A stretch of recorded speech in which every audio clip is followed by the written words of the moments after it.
हीमक्रोमेटोसिस जो है वो एक ऑटोसोमल रिसेसिव डिसऑर्डर है। इसके अंदर फैमिली हिस्ट्री के अंदर हम स्क्रीन करेंगे और रेगुलर फ्लैबॉटमी करेंगे, क्योंकि हमारे पास ब्लड हम रेगुलरली वेन से निकालेंगे, क्योंकि हीम जो है वो जमा हो रही है बॉडी के अंदर। नेक्स्ट स्टेशन है name the common viral hepatitis, जो कि ब्लड ट्रांसफ्यूजन से फैलता है, हेपेटाइटिस सी। कैसे इसको प्रिवेंट कर सकते हैं? इसको प्रिवेंट कर सकते हैं बाय स्क्रीनिंग ऑफ डोनर। और वन हेपेटाइटिस जो कि ओरोफिकल रूट से फैलता है, ए और ई। नेक्स्ट है एक पेशेंट ओल्ड बिजनेसमैन है, 34 ईयर ओल्ड बिजनेसमैन है, जिसने पूछा है कि वैक्सीनेशन हेपेटाइटिस बी की कैसे की जाती है। तो 016 के शेड्यूल से की जाती है हेपेटाइटिस बी की वैक्सीनेशन। नेक्स्ट जो है उसके अंदर एब्डोमिनल डिस्टेंशन दिखाई दी है। एब्डोमिनल डिस्टेंशन के बाद डायग्नोसिस पूछा हुआ है, तो मोस्ट लाइकली ये DCLD है। एसाइटिस की कॉज क्या हो सकती है? CCF हो सकता है, नेफ्रोटिक सिंड्रोम हो सकता है, पोर्टल हाइपरटेंशन हो सकता है, एब्डोमिनल मैलिग्नेंसी हो सकती है। कैसे डिफरेंशिएट करेंगे? हम एब्डोमिनल एसाइटिस का टैप लेंगे और उसमें प्रोटीन देखेंगे कि वो ट्रांसलेटिव है या एक्सोटेटिव है। फिर उसके बाद हमारे पास एक एब्डोमिनल डिस्टेंशन है विद अम्बिलिकल से कुछ बाहर आ रहा है, abdominal distension, umbilical hernia, shifting dullness और फ्लूइड थ्रिल देख के हम पेशेंट को देखेंगे और इन्वेस्टिगेशन के अंदर साइटिक टैप करेंगे। फिर एक सिनेरियो 23 ईयर ओल्ड मेल है, OPD में आया है, progressive weakness of lower limb, और हिस्ट्री दे रहा है कि 2 वीक पहले उसको गैस्ट्रोएंटेराइटिस हुआ था। Post infectious lower limb weakness जो है वो पेशेंट को बताती है कि वो GBS का पेशेंट है, गुइllain-Barré सिंड्रोम। इसमें CSF एनालिसिस करेंगे, EMG करेंगे, नर्व कंडक्शन स्टडीज करेंगे। नेक्स्ट हमारे पास है कि एक पेशेंट अनकॉन्शियस आया है इमरजेंसी में, वो कैसे कि फेल फ्रॉम हाइट और डीप स्टर्नल रब जो है, जब हम डीप स्टर्नल रब करेंगे तो उसकी जो है एक्सटेंशन ऑफ आर्म और लेग्स हो रही है, इसके अलावा कोई और रिस्पांस नहीं आ रहा। तो उसका क्या GCS स्कोर होगा? उसका E1V1, क्योंकि ना तो आइज ओपनिंग है और ना फिर हमारे पास कोई वर्बल रिस्पांस है, और मोटर में एबनॉर्मल एक्सटेंशन रिस्पांस है। तो M2, तो टोटल 4/15 है। अब हम उसका क्या 6 टेस्ट करेंगे कि ब्रेन डेथ होगी कि नहीं। प्यूपिल रिफ्लेक्स देखेंगे, कॉर्नियल रिफ्लेक्स देखेंगे, वेस्टिबुलो ऑकुलर रिफ्लेक्स देखेंगे, मोटर रिस्पांस नहीं है, गैग रिफ्लेक्स नहीं है, रेस्पिरेटरी मूवमेंट नहीं है विदाउट वेंटिलेटर। ये चीज़ें जो है वो ब्रेन डेथ को कंफर्म करेंगी। नेक्स्ट हमारे पास एक स्टेशन है जिसके अंदर ड्रूपिंग ऑफ आईलिड है, क्या लीजन हो सकती है? इसके अंदर थर्ड नर्व की पैरालिसिस हो सकती है। आईलिड क्यों ड्रूप किया है? आईलिड जो है वो लिवेटर पैल्पेब्रस पेरियोरस का भी थर्ड नर्व जो है वो सप्लाई करती है। क्या इंपॉर्टेंट कॉजेज हो सकते हैं? डायबिटीज, वेस्कुलाइटिस, रिमेटॉइड आर्थराइटिस, ये चीज़ें हो सकती हैं। नेक्स्ट हमारे पास एक प्रोसीजर दिखा रहे हैं इसके अंदर एक पेशेंट जो है वो पीछे से कोई सैंपल ले रहे हैं, तो लंबर पंक्चर का ये है। क्या डायग्नोसिस है? एक पेशेंट को सोर थ्रोट हुआ था 2 हफ्ते पहले, अब वो लोअर लेग वीकनेस के साथ आया, तो गुइllain-Barré सिंड्रोम है। CSF एनालिसिस करेंगे, उसका नर्व कंडक्शन स्टडी करेंगे। जो प्रोसीजर है वो लंबर पंक्चर हो रहा है। नेक्स्ट हमारे पास एक पेशेंट है ओल्ड, जो कि स्वेयर हेडेक और डिप्लोपिया के साथ आया है और कोई पॉजिटिव फाइंडिंग नहीं है। What are the positive finding in this picture? इस पिक्चर के अंदर ये है कि राइट आई का जो प्यूपिल है वो डायलेटेड है और स्ट्रैबिस्मस हुआ हुआ है। राइट आई का जो है वो डेविएटेड भी है, मतलब ये है कि उसको lateral rectus third cranial nerve की जो है वो पालसी हुई है, जिसकी वजह से वो लेटरल साइड पे मूव करके, क्योंकि अगर लेटरल रेक्टस की पालसी होती है तो मीडियल साइड पे मूव करता है, थर्ड नर्व की पालसी है। नेक्स्ट फिर से हमारे पास ये मीडियल साइड पे मूव करके अब ये वो है जो 6 नर्व की पालसी है, एब्ड्यूसर नर्व की पालसी है। डायबिटीज, ट्यूमर, वेस्कुलाइटिस के अंदर हो सकता है। तो हमारे पास एक पेशेंट का फेस दिखा है जिसमें ड्रूपिंग ऑफ आईलिड है, एंगल ऑफ माउथ की डेविएशन है, नेज़ोलेबियल फोल्ड एब्सेंट है, फ्लैटेंड है, तो मोस्ट प्रोबेबली है राइट साइड की उसको फेशियल पालसी है, जिसके फीचर्स मैं आपको बता चुकी हूँ। नेक्स्ट हमारे पास ये है कि उसके बाद पिक्चर ही नहीं नजर आ रही, तो क्या नॉर्मलिटी बतानी है। ये भी 7th नर्व के लेफ्ट मोटर न्यूरॉन की palsy, deviation of angle of mouth toward normal side, flattened nasolabial fold, prominent palpebral fissure. Causes क्या हो सकती हैं इसकी? इडियोपैथिक हो सकती है, बेल्स पालसी, हर्पिस सिम्प्लेक्स की वजह से हो सकती है, और अगर ये वेस्कुलर रैश एयर पे भी आ जाए तो फिर इसको रैम्से हंट सिंड्रोम कहेंगे, हर्पिस सिम्प्लेक्स की वजह से। नेक्स्ट हमारे पास क्या है? एक पेशेंट जिसके हैंड्स इस तरह से दिखाए हुए हैं, तो ये हम फैलन टेस्ट कर रहे हैं। फैलन टेस्ट क्यों करते हैं? जब हम पेशेंट के बोथ रिस्ट आपस में प्रेस करवाते हैं तो patient pressing the back of ask the patient to flex both wrist, दोनों हाथों की रिस्ट को फ्लेक्स करे by pressing the back of hand 30 से 60 सेकंड के लिए। ये क्यों कराते हैं हम? ये देखने के लिए कि कार्पल टनल सिंड्रोम है कि नहीं है। नेक्स्ट ड्रूपिंग ऑफ आईलिड है पेशेंट की, क्या एबनॉर्मेलिटी है? थर्ड नर्व की पालसी हो सकती है, माइस्थीनिया ग्रेविस हो सकता है, हॉर्नर सिंड्रोम हो सकता है। 30 ईयर ओल्ड पेशेंट है, हाई ग्रेड फीवर के साथ है, राइगर चिल्स एंटी मलेरियल दिए, उसको पैरासीटामोल दिए, HB उसकी 6 है, MCV जो है वो 110 है, और बिलीरुबिन जो है वो 5.4 है। पेरिफेरल ब्लड फिल्म पे मलेरियल पैरासाइट नहीं है, लेकिन वाइट सेल और ब्लिस्टर सेल्स हैं। क्या डायग्नोसिस होगा? G6PD की डेफिशिएंसी। 4 एजेंट्स जो इस अटैक को इन्हांस करते हैं, एंटी मलेरियल, एस्पिरिन, सल्फोनामाइड, क्विनोलोन्स। कैसे हम इसको ट्रीट करेंगे? ब्लड ट्रांसफ्यूजन करेंगे, ऑफेंडिंग ड्रग को स्टॉप करेंगे। ये एक पेरिफेरल ब्लड फिल्म की पिक्चर है, हाइपोथायराइड लेडी है, उनको एनीमिया है। इन पेशेंट को जो है मोस्ट प्रोबेबली गैलोब्लास्टिक एनीमिया होगा। इसकी हम कैसे इन्वेस्टिगेशन करेंगे? CBC करेंगे, लो HB होगी, MCV भी 120 FM/L से ज़्यादा होगा, लो ESR होगा, रेटिकुलोसाइट और ल्यूकोसाइट प्लेटलेट काउंट नॉर्मल हो सकता है, लो भी हो सकता है। बोन मैरो पे हाइपरसेलुलर बोन मैरो होगी, जॉइंट में गैलोसाइट्स मिलेंगे। ट्रीटमेंट में हम फोलिक एसिड और विटामिन B9 दे सकते हैं। नेक्स्ट हमारे पास सिकल सेल मिल रहे हैं पेरिफेरल फिल्म पे, तो ये सिकल सेल एनीमिया है। इसके अंदर हमारे पास क्या होता है कि ग्लूटामिक एसिड की जगह वेलिन आ जाती है 6th पोजीशन पे बीटा ग्लोबुलिन जीन पे।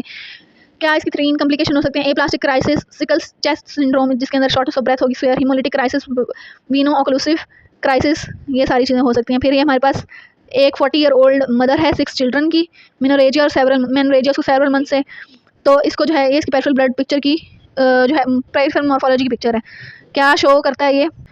इसके अंदर हमारे पास जो है वो माइक्रोसिटिक हाइपोक्रोमिक एनीमिया नज़र आ रहा है, नज़र कुछ नहीं आ रहा, खुद ही सपोज कर लो। क्रॉनिक आयरन डेफिशिएंसी एनीमिया हो सकता है इस पेशेंट को, लैब में पैलर कालोनिकिया एट्रोफिक टंग होगी। नेक्स्ट हमारे पास जो है एक एबनॉर्मेलिटी पेरिफेरल ब्लड पिक्चर दिखाई हुई है। What is the abnormality, what is the abnormality of the haematological diagnosis. इस पेशेंट को जो है वो स्पूनिंग ऑफ नेल कालोनिकिया, ऊपर ये नेल जो दिखाया है वो कालोनिकिया दिखाने के लिए दिखाया हुआ है। हाइपोक्रोमिक एनिसोसाइटोसिस पेक्लोसाइटोसिस, इसका डायग्नोसिस बनेगा आयरन डेफिशिएंसी एनीमिया। कैसे इन्वेस्टिगेट करेंगे, सीबीसी एमसीवी, उसके बाद serum iron studies, iron ferritin TIBC, stool for occult blood, upper GI endoscopy करेंगे। नेक्स्ट हमारे पास एक पेरिफेरल मॉर्फोलॉजी दिखाई हुई है। यंग मैन है, इंटरमिटेंट पायरेक्सिया है, हेडेक है, उसने इन्फ्लुएंजा को खुद से ट्रीट किया है और ऑड बिहेवियर आया उसका 3 दिन से। अब क्या हो सकता है, पेरिफेरल फिल्म के ऊपर जो है वो ये तो नहीं, ये पिक्चर जो है वो थोड़ी ख़राब बनी हुई है। पेरिफेरल ब्लड फिल्म के ऊपर हमारे पास जो है ट्रोफोजाइट दिखेंगे हमें प्लाज्मोडियम फैल्सीपेरम के, क्योंकि उसको इंटरमिटेंट पायरेक्सिया है। इंटरमिटेंट पायरेक्सिया मतलब कभी 1 दिन छोड़ के बुखार होता है, कभी 2 दिन छोड़ के बुखार होता है। और एबनॉर्मल बिहेवियर की क्या वजह है, occlusion of small blood vessels. क्या है ये अर्जेंट क्या इसका ट्रीटमेंट अर्जेंट चाहिए, क्या प्रोग्नोसिस है, मेडिकल इमरजेंसी है, 90% रिकवरी हो जाएगी अगर इमीडिएट ट्रीटमेंट मिल गया। नेक्स्ट हमारे पास एक लेडी है जो यूके में सेटल थी, अब वो वापस आई है तो उसको राइगर चिल स्वेटिंग हो रही है, मलेरियल एमपी स्लाइड जो है पॉजिटिव है। स्टैंडर्ड प्रेस्क्रिप्शन लिखेंगे हम उसके लिए, chloroquine base 1 gram followed by 500 milligram at 6 24 48 hour. 3 doses लगेंगी 500 मिलीग्राम क्लोरोक्विन फॉस्फेट की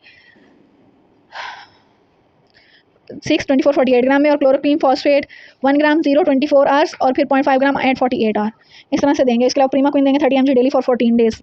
अगर जो है इसके अलावा ऑल्टरनेटिव ड्रग हम क्या दे सकते हैं, आर्टिमीथर आर्टिमिसिन इन कम्बिनेशन, डाईहाइड्रो आर्टिमीथर, आर्टिसोनेट अमीडाक्विन, आर्टिसोनेट मेफ्लोक्विन, आर्टिसोनेट सल्फाडॉक्सिन पायरिमेथामीन। फिर एक पेशेंट की टंग दिखाई हुई है, इस पेरेंट्स को क्या कहेंगे, इस पेरेंट्स को कहेंगे स्ट्रॉबेरी टंग। क्यों होती है, क्या कॉजेज हैं, anti acute streptococcal scarlet fever की जो इन्फेक्शन होती है जो ग्रुप ए और ग्रुप सी स्ट्रेप्टोकोकस की वजह से होती है, वो किस एज में कॉमन होती है, चिल्ड्रंस के अंदर ये कॉमन होती है स्कूल गोइंग। नेक्स्ट हमारे पास एक फीवर की रिकॉर्डिंग दिखाई हुई है। फीवर की रिकॉर्डिंग में दिखाया है कि 2-2 दिन बाद फीवर आ रहा है। इस फीवर की टाइप को हम इंटरमिटेंट कहेंगे, डेली इंटरमिटेंट फीवर भी कह सकते हैं। यहाँ पे ये मलेरिया में हो सकता है, सेप्टिसिमिया में हो सकता है, कॉन्टिन्यूस फीवर में भी हो सकता है जो ट्रीट हो रहा है विद एंटीपायरेटिक्स। नेक्स्ट हमारे पास एक स्लाइड दिखाई हुई है फेब्राइल इलनेस की, हर तीसरे दिन उसको बुखार आता है, यानी कि मलेरियल की पैरासाइट की एबनॉर्मेलिटी क्या है, मलेरियल पैरासाइट दिखाए हुए हैं। क्या ड्रग दे सकते हैं हम उसको, क्लोरोक्विन, क्विनीन, हेलोफेंट्रीन, आर्टिमिथर। क्या इसकी कॉम्प्लिकेशन है मलेरिया की, सेरेब्रल मलेरिया या फिर ब्लैक वाटर फीवर। नेक्स्ट हमारे पास नेफ्रोलॉजी और क्लिनिकल बायोकेमिस्ट्री के केसेस हैं। वैल्यूज दी है, pH partial pressure of carbon dioxide oxygen by carb की। पीएच की वैल्यू जो है वो नॉर्मल होती है 7.35 से 7.45 तक, ये है 7.2, यानी कि पीएच जो है वो एसिडिक है। फिर हमने देखना है कि partial pressure of carbon dioxide जो है वो 40 से कम है या ज्यादा है, partial pressure of carbon dioxide 40 से ज्यादा है, बाइकार्बोनेट जो है वो 20 है। इसके ऊपर partial pressure of carbon dioxide चूंकि ज्यादा है तो ये हमारे पास रेस्पिरेटरी एसिडोसिस है, यानी कि कार्बन डाइऑक्साइड जो है वो बॉडी के अंदर रिटेन हो रही है। कार्बन डाइऑक्साइड बॉडी के अंदर रिटेन क्यों होगी, क्योंकि लंग्स का कोई मसला है। इसको ट्रीट कैसे करेंगे, ऑक्सीजन थेरेपी देंगे, नेबुलाइज करेंगे बीटा 2 एगोनिस्ट के साथ, बीटा मेथासोन, बैक्लोमेथासोन, और आईवी जो है वो हम देंगे, आईवी एप्रोप्रिएट एंटीबायोटिक अगर इंडिकेटेड है। उसके बाद हमारे पास दूसरा क्वेश्चन सिनेरियो है जिसके अंदर पीएच जो है वो 7.2 है, partial pressure of carbon dioxide जो है वो कम है, बाइकार्बोनेट जो है वो भी कम है। बाइकार्बोनेट कम होने का मतलब ये कि मेटाबॉलिक एसिडोसिस है ये कंडीशन, और इसके अंदर जो है वो रेस्पिरेटरी कंपनसेशन चल रही है। उसके बाद ये कि what is the complete metabolic abnormality shown, metabolic primary metabolic acidosis with respiratory compensation. Give the 6 important causes. 6 important causes के अंदर ये है कि बॉडी से इलेक्ट्रोलाइट कैसे लॉस होते हैं, वॉमिटिंग के जरिए, डायरिया के जरिए, लैक्टिक एसिड प्रोड्यूस होना शुरू हो जाए, एनारोबिक रेस्पिरेशन शुरू हो जाए, डीके में चला जाए पेशेंट, तब हो सकता है। उसके अलावा हमारे पास अल्कोहलिक कीटोएसिडोसिस हो सकती है, यूरेमिक हो सकती है। नेक्स्ट स्टेशन है हमारे पास 70-year-old मैन है, उसकी हिस्ट्री है गैस्ट्रिक पेन की, persistent large volume projectile vomiting, weight loss, dehydration है, ब्लड यूरिया नाइट्रोजन है 100, सीरम क्रेट है 1.5, सोडियम है 125 जो कि कम है, पोटेशियम है 3.5 जो कि बॉर्डर जो कि नॉर्मल है तकरीबन, पीएच 7.52 यानी कि इंक्रीज है, सीरम बाइकार्बोनेट है 30। तो इसका मतलब ये हुआ कि अल्कलोसिस है, और partial pressure of carbon dioxide जो है वो रेज है, और बाइकार्ब्स हैं वो भी रेज है। तो ये मेटाबॉलिक अल्कलोसिस का केस है, कैसे वॉमिटिंग के जरिए जो है एसिड लॉस हो रहा है, डायोरेटिक ओवर यूज और बाइकार्बोनेट का जो है वो एक्सोजिनस लोड, ये सारी चीजें जो है इसको मेटाबॉलिक अल्कलोसिस की तरफ लेके जा रही है। इस केस के अंदर वॉमिटिंग की वजह से जा रहा है। What are the 4 other causes of metabolic disturbance, metabolic disturbance और क्यों हो सकती है, vomiting, diuretic over use, aldosterone, ये सारे कॉज हमने पढ़ लिए हैं। Name the important management, management कैसे करेंगे हम, करेक्ट करेंगे अंडरलाइन कॉज को, वॉल्यूम को रिप्लेनिश करेंगे, उसके बाद हम सप्लीमेंटल केसीएल देंगे। उसके बाद हमारे पास एक सिनेरियो 36-year-old वुमेन है, पेप्टिक अल्सर के जरिए वो पेप्टिक अल्सर की स्ट्रिक्चर प्रेजेंट की है, हीमोग्लोबिन उसके 6.3 ग्राम पर लीटर, 63 ग्राम्स पर लीटर, यानी कि पता नहीं कितनी ग्राम पर डेसिलीटर में ये चेंज हो जाएगी वैल्यू। सोडियम है 138 यानी कि तकरीबन नॉर्मल है, पोटेशियम है 2.8 कम है, यूरिया 4.3 है, बाइकार्बोनेट जो है 38 यानी इंक्रीज है, क्लोराइड जो है वो है 75। अब इस सिनेरियो के अंदर मेटाबॉलिक जो है क्या एबनॉर्मेलिटी है, इसके अंदर हाइपरक्लोरीमिक मेटाबॉलिक अल्कलोसिस है, मेटाबॉलिक अल्कलोसिस है। इसके अंदर पीएच नहीं बताई हुई, लेकिन चूंकि पेप्टिक अल्स वॉमिटिंग की हिस्ट्री है तो metabolic alkalosis. Most likely diagnosis gastric outlet obstruction है। कैसे हम patient what is one of the patients urine, patient urine is paradoxically acidic, patient का यूरिन जो है वो एसिडिक है क्योंकि केसीएल इसके अंदर मोस्ट इंपॉर्टेंट कॉज है।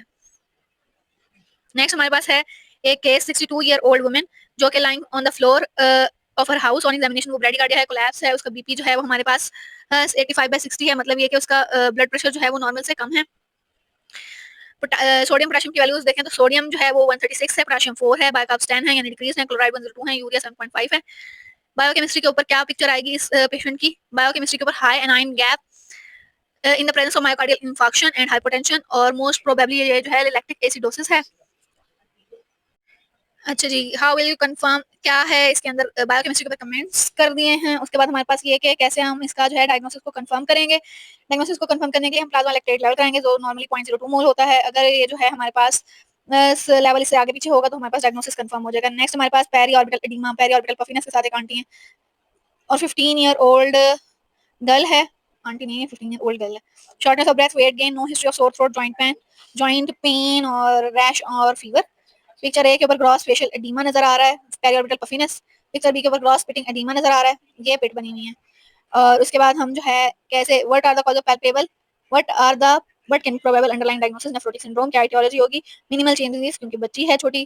क्या करेंगे इसकी investigation? 24 hour urinary protein, spot urinary protein creatinine ratio, serum albumin to cortisol, cholesterol, renal biopsy.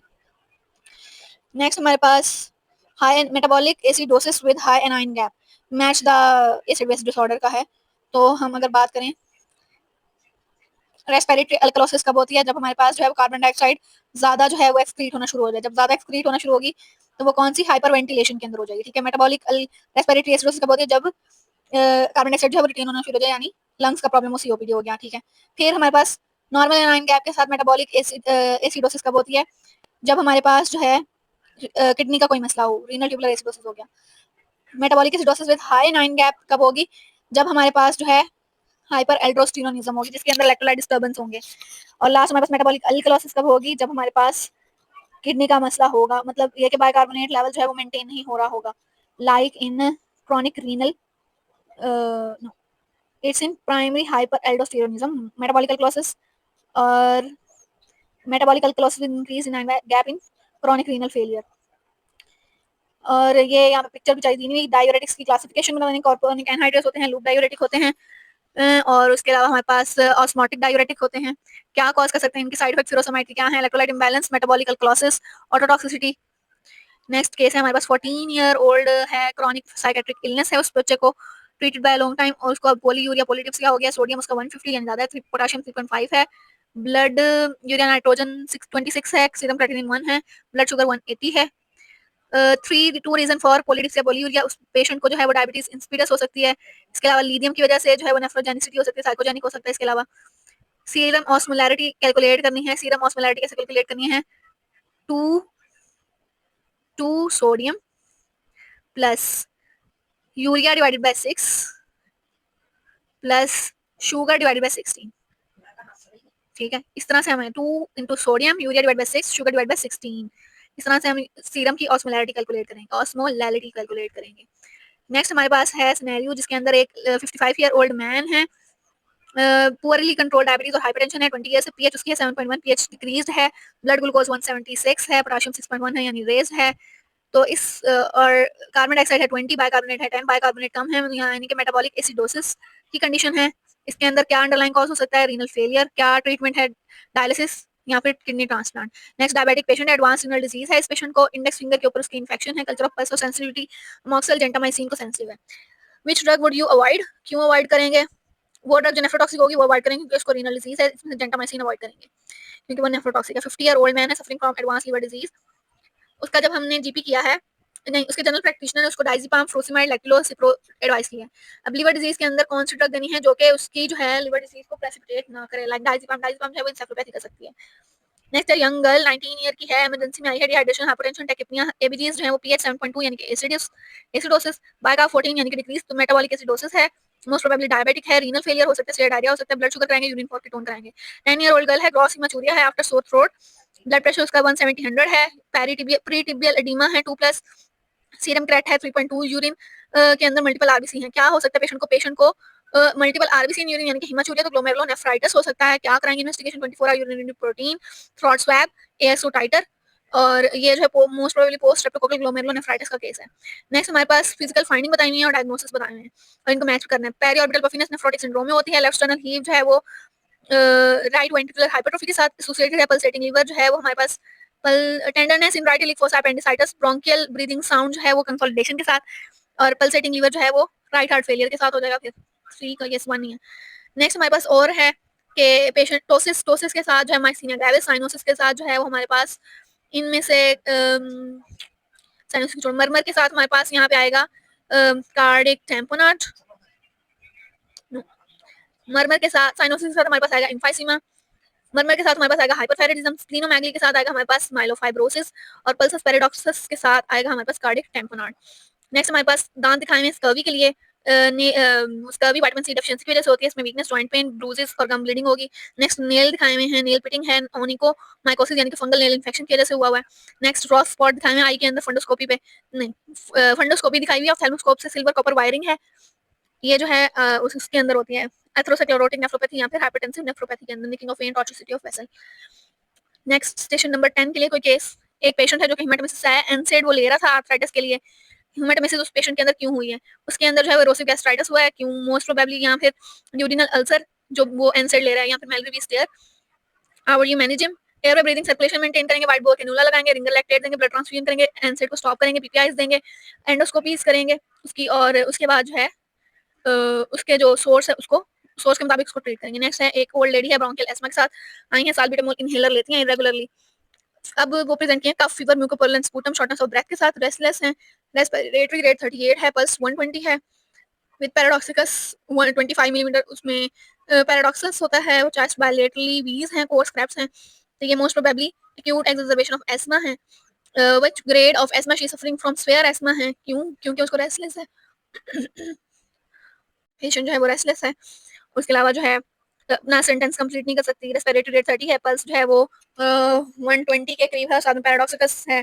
क्या मैनेजमेंट करेंगे? हाई फ्लो ऑक्सीजन देंगे, साल्बुटामोल देंगे, इप्राट्रोपियम देंगे, आईवी स्टेरॉइड, आईवी एंटीबायोटिक देंगे, वेंटिलेटर सपोर्ट।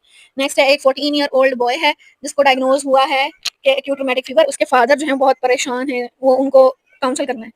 देखें उनको जब हम काउंसिल करेंगे तो हम कहेंगे कि अगर जो भी अगर इसको दोबारा बुखार वगैरह गला खराब हो तो उसको फौरन जो है वो ट्रीट पहले एपिसोड को कैसे प्रिवेंट करते हैं कि अगर किसी का गला खराब है तो वो फौरन ट्रीटमेंट लें, और कितना चांस है रिकरेंस का चिल्ड्रंस के अंदर जो है 5 साल के अंदर अंदर 20% चांस है सेकंड एपिसोड का, लेकिन 5 साल के बाद जो है और एज अगर उसकी 25 साल से ज़्यादा होगी तो जो है वो चांस कम है। और ट्रीटमेंट जो है वो डिपेंड करता है कितनी देर के लिए लेना है। वो अगर कार्डाइटिस का पेशेंट है तो उसको जो है वो 21 ईयर तक चलेगा, अगर कार्डाइटिस नहीं है तो 21 ईयर तक चलेगा। अगर कार्डाइटिस है तो उसको जो है रेसिडुअल वाल्वुलर डिजीज कोई नहीं है तो 10 साल तक चलेगा, और अगर रेसिडुअल वाल्वुलर डिजीज है तो 10 साल या फिर 40 ईयर या फिर जो भी लॉन्गर है वो। डोज रिजीम क्या है? बेंजाथीन पेनिसिलिन देंगे उसको 1.2 million unit intramuscular every 4 week. अगर वो पेनिसिलिन से एलर्जिक है तो एरिथ्रोमाइसिन 250 mg बीआईडी ओरल।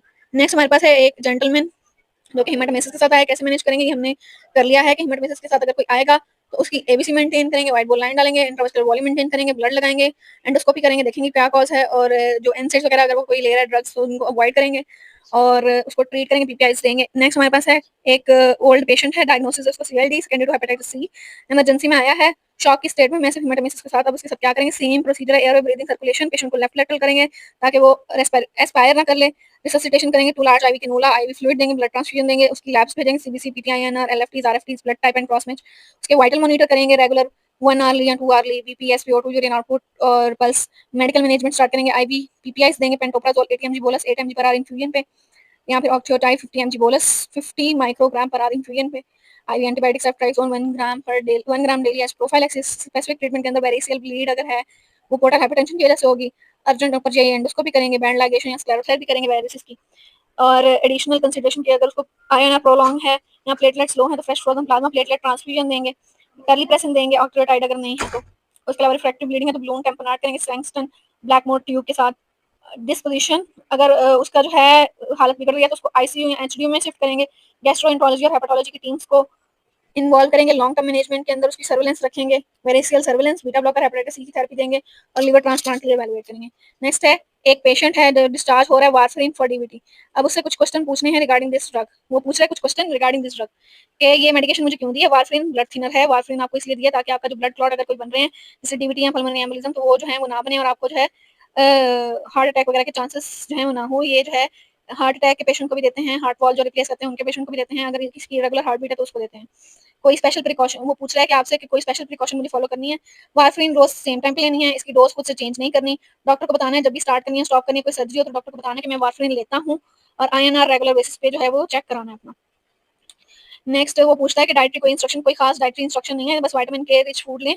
अगर जो सडन चेंजेस हैं, सडन चेंजेस नहीं करने के, स्पेनिश ब्रोकली कैबेज वगैरह जो है वो ज़्यादा ना खाएं, और क्रैनबेरी प्रोडक्ट और जूसेस से अवॉइड करें, और अपने डॉक्टर से पूछ के जो है वो गज़ा लें। नेक्स्ट हमारे पास साइड इफेक्ट क्या है इस मेडिसिन की यूज़ के। ब्लीडिंग, ब्लीडिंग इसका साइड इफेक्ट है, नोज से हो सकती है और गम से हो सकती है या कहीं भी से भी हो सकती है। अगर है तो फिर फौरन अपने डॉक्टर के पास जाएं। नेक्स्ट है 42 ईयर ओल्ड मेल है, सेमी कॉन्शियस स्टेट के अंदर आए हैं, उनकी बेगम जो है वो परेशान है, वो बताती हैं कि उन्हें खून की उल्टी आई थी 2 घंटे पहले। अब उनकी जो वो पेल है, फीवर पल्स है, एब्डोमेन जो है वो डिस्टेंडेड है, स्पाइडर निवाहे क्लियर है।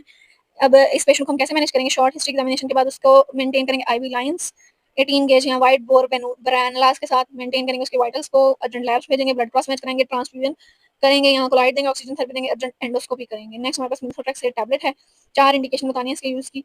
रिमेटाइड, जहाँ पे इम्यून सप्रेशन करनी है वहाँ पे देनी है। Rheumatoid arthritis, psoriasis, trophoblastic disease, ectopic pregnancy, chemotherapy for ALL, lung cancer, breast cancer. इसके साथ कौन सी ड्रग देंगे ताकि इसका साइड इफेक्ट कम हो। फोलिक एसिड या फुलगिनिक एसिड। नेक्स्ट हमारे पास है एक पेशेंट जो डीसीएलडी का है, इमरजेंसी में आया पजेबीएड के साथ, इसको कैसे मैनेज करेंगे। एबीसी मेंटेन करेंगे, वाइट बोर कैनुलाज लगाएंगे, क्रिस्टलोकोलाइड्स देंगे जो हीमासिल वगैरह, और इसके बाद जो है ब्लड ट्रांसफ्यूजन इसके सैंपल्स भेजेंगे, CBC, PTA, PTT, INR, LFTs, blood cross matching के लिए, और प्लाज्मा बस। उसके बाद जो है इसको आईवीपीआईस एंटीबायोटिक्स देंगे, और इमरजेंसी एंडोस्कोपी करेंगे। वेरिशियल ब्लीड है तो हम बेंडिंग और स्क्लेरोथेरेपी करेंगे। नेक्स्ट हमारे पास एक पेशेंट है जिसको जॉन्डिस है और एचएवी पॉजिटिव है, हेपेटाइटिस ए वायरस। कैसे उसको ट्रीट करेंगे। उसको जो है ये सेल्फ लिमिटिंग डिजीज है, उसको बेड रेस्ट देंगे, ओआरएस देंगे, हेल्दी डाइट और अवॉइड अल्कोहल करने कहेंगे। उसकी फैमिली क्या डिजीज, उसको फैमिली को कहेंगे कि वो हेपेटाइटिस ए की वैक्सीनेशन लगाएं और हैंड हाइजीन का ख्याल रखें। नेक्स्ट हमारे पास जो दिया हुआ है सिनेरियो वो ट्रैकियोस्टमी का है। क्या प्रोसीजर है ट्रैकियोस्टमी। ट्रैकियोस्टमी की इंडिकेशन और कॉम्प्लिकेशन। ट्रैकियोस्टमी हमने करनी है जब हमारे पास ट्रबलसम ब्लीडिंग हो, थायराइड इस्मस की, रिकरेंट लेरेंजियल नर्व इन्वॉल्व हो, इंजरी हो, एपेक्स ऑफ लंग की इंजरी हो। ये तो कॉम्प्लिकेशन है। देनी कब है, जब हमारे पास अपर एयरवे की ऑब्स्ट्रक्शन हो किसी भी कॉज की वजह से, लेकिन लेवल जो है उसका अबव द लेरेंक्स हो उस ऑब्स्ट्रक्शन का। कॉम्प्लिकेशन के अंदर क्या, थायराइड की इंजरी हो सकती है, रिकरेंट लेरेंजियल नर्व की इंजरी हो सकती है, एपेक्स ऑफ लंग की इंजरी हो सकती है। नेक्स्ट हमारे पास एक पाकिस्तानी गर्ल जिसको पल्मोनरी टीबी डायग्नोस हुई है, उसका प्रिस्क्रिप्शन लिखना है on the basis of her weight based doses, phases और टोटल ड्यूरेशन।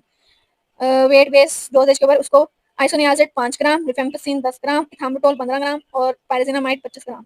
5, 10, 15, 25 बॉडी वेट पर केजी के हिसाब से उसको लिखना है। आइसोनियाजिड, रिफेम्पिसिन, इथाम्बुटोल और पायरेजिनामाइड। आइसोनियाजिड, रिफेम्पिसिन, इथाम्बुटोल, पायरेजिनामाइड 5, 10, 15, 25 पर केजी बॉडी वेट।